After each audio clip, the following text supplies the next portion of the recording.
Halo semuanya, perkenalkan nama aku Devi Narati Syarani dengan NIM 072122, program studi D3 Manajemen Administrasi, kelas B, Universitas 11 Maret.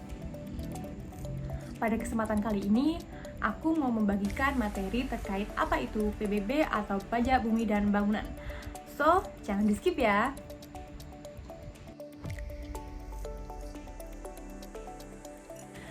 Pajak Bumi dan Bangunan atau PBB merupakan pungutan wajib atas kepemilikan tanah dari bangunan karena adanya keuntungan maupun kedudukan sosial ekonomi atas perorangan atau badan yang memiliki hak padanya ataupun mendapatkan manfaat dari tanah dan bangunan tersebut. Nah, berdasarkan dari pengertian PBB itu sendiri, dapat diketahui bahwa objek PBB merupakan bumi dan atau bangunan. Bumi didefinisikan sebagai permukaan bumi dan tubuh bumi yang ada di bawahnya. Permukaan bumi meliputi tanah dan perairan pedalaman serta laut wilayah Indonesia. Sementara itu, bangunan adalah konstruksi teknik yang ditanam atau dilekatkan secara tetap pada tanah dan atau perairan. Definisi bangunan mencakup pula yang pertama, jalan lingkungan yang terletak dalam suatu kompleks bangunan, emplasemen, dan lain-lain yang menjadi satu kesatuan dengan kompleks bangunan tersebut. Yang kedua adalah jalan tol, 3 kolam renang, 4 pagar mewah, 5 tempat olahraga, 6 galangan kapal atau dermaga, 7 taman mewah, 8 tempat penampungan atau kilang minyak, air, dan gas, pipa minyak. Dan yang terakhir adalah fasilitas lain yang memberikan manfaat. Nah, lalu apa sih yang bukan termasuk objek PBB? Secara prinsip, seluruh bumi dan atau bangunan yang berada di wilayah Republik Indonesia merupakan objek PBB. Namun demikian, bumi dan atau bangunan dimaksud tidak dikenakan PBB dalam hal sebagai berikut. Yang pertama, digunakan semata-mata untuk melayani kepentingan umum di bidang ibadah, sosial, kesehatan, pendidikan, dan kebudayaan nasional yang tidak dimaksudkan untuk memperoleh keuntungan. Yang kedua, digunakan untuk kuburan, peninggalan purbakala, atau yang sejenis dengan itu. Keempat, digunakan oleh perwakilan diplomatik atau konsultan berdasarkan asas perlakuan timbal balik. Dan yang terakhir, digunakan oleh badan atau perwakilan organisasi internasional yang ditentukan oleh Menteri Keuangan. Subjek pajak bumi dan bangunan adalah pihak atau pelaku yang harus membayar pajak. Secara umum terbagi dua, yakni secara pribadi dan juga badan. Mereka yang berkewajiban membayar PBB ini bisa secara personal pribadi atau lembaga yang memiliki kepemilikan atas objek pajak. Tapi, nggak semua subjek pajak harus mengeluarkan PBB, melainkan harus mempunyai beberapa kriteria yang harus dipenuhi, yaitu yang pertama, subjek tersebut mendapatkan manfaat atas sebuah bangunan. Yang kedua, subjek terkait memperoleh manfaat atas tanah. Yang ketiga, subjek tersebut memiliki bangunan. Yang keempat, subjek menguasai bangunan. Dan yang terakhir, subjek memiliki hak atas bumi. Jika seseorang memiliki kriteria tersebut untuk bumi dan bangunan, maka yang bersangkutan wajib membayar pajak bumi dan bangunan.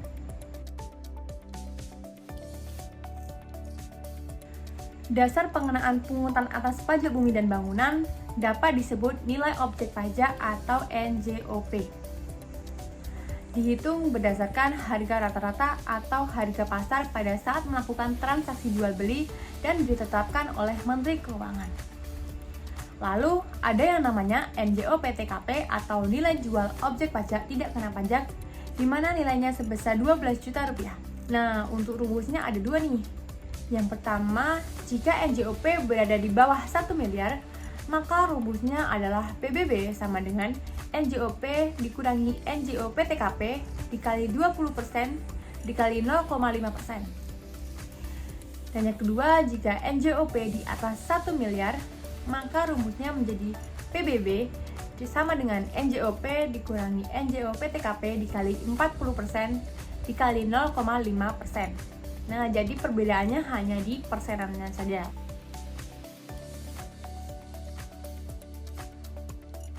Berikut contoh soal yang dapat kita pelajari bareng-bareng. Haikal tinggal di rumah yang berlokasi di Jalan Mas Mansur, Jakarta Pusat dengan luas bangunan 150 meter persegi dan luas tanah 200 meter persegi. NJOP-nya saat ini sebesar 1,7 juta per meter persegi. Jadi, berapakah PBB yang mesti Haikal bayar? Nah, caranya itu gampang banget. Yang pertama, kalian menghitung dulu NJOP dari bangunan dan tanahnya. NJOP bangunan yaitu luas bangunannya tadi 150 meter dikali dengan NJOP-nya yaitu 1.700.000. Jadi 150 meter persegi dikali 1.700.000 sama dengan 255 juta rupiah. Lalu menghitung NJOP bumi yaitu 200 meter persegi dikali 1.700.000. Hasilnya 340 juta rupiah. Jadi nilai NJOP-nya itu tinggal menjumlahkan saja dari bangunan dan bumi tersebut. NJOP sebagai dasar pengenaan PBB adalah 255 juta ditambah 340 juta sama dengan 595 juta. Ingat, 595 juta adalah di bawah 1 miliar. Yang kedua adalah menghitung PBB. PBB sama dengan NJOP dikurangi NJOP TKP dikali 20% dikali 0,5%. Ingat ya, tadi bahwa NJOP TKP-nya sebesar 12 juta dan NJOP-nya tadi 595 juta rupiah atau di bawah 1 miliar, maka menggunakan yang 20%. Jadi, PBB sama dengan 595 juta dikurangi 12 juta dikali 20% dikali 0,5%, hasilnya adalah Rp583.000. Untuk materi yang terakhir ini merupakan contoh dari SPPT PBB atau Surat Pemberitahuan Pajak Terhutang, Pajak Bumi dan Bangunan. Surat ini digunakan oleh Direktorat Jenderal Pajak untuk memberitahukan besarnya pajak bumi dan bangunan terhutang kepada wajib pajak. Nah, itu tadi merupakan materi-materi yang dapat aku kasih ke kalian. Semoga ilmu yang dapat aku berikan bermanfaat bagi teman-teman yang sama-sama sedang belajar tentang PBB. Sampai jumpa di next video.